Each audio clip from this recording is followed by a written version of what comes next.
বিচার বিভাগের একজন কর্মকর্তা বলেছেন যে পুলিশের উপর জনগণের আস্থা নেই। এই কথাটির আমি তীব্র নিন্দা ও প্রতিবাদ জানাচ্ছি। এটা হচ্ছে আমার মূল বিষয়। আমি বলতে চাচ্ছি বিচার বিভাগের যারা সিনিয়র অথরিটি আছেন আপনাদের মাঝে আমি এই বিষয়টি উপস্থাপন করছি যে এই বিষয়টি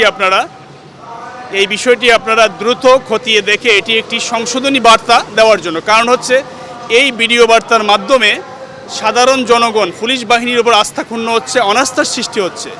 আর যেহেতু বাংলাদেশ পুলিশ আমাদের জানমাল নিরাপত্তার জন্য সর্বোচ্চ ভূমিকা ইতিপূর্বেও রেখেছে, এখনও রাখছে, আগামীতেও রাখবে।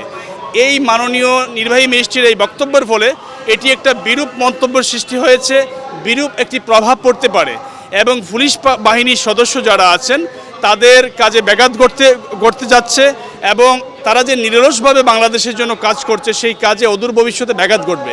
এই জন্য আমি নির্বাহী ম্যাজিস্ট্রেট মহোদয়ের প্রতি শ্রদ্ধা ভালোবাসা রেখে আমি ওনাকে এই মেসেজটি জানাতে চাচ্ছি যে উনি যাতে অনতি বিলম্বে এই যে ব্যাখ্যাটা উনি দিয়েছেন, কোনো ব্যক্তির দায় কোনো বাহিনীকে দেওয়া সম্ভব না, কোনো ব্যক্তির দায় কোনো বাহিনীকে দেওয়া যাবে না।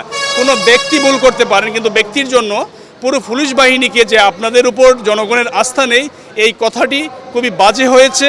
এই কথাটি উড্ড করা এবং সংশোধন করা এটা হচ্ছে আমার মূল চাওয়া।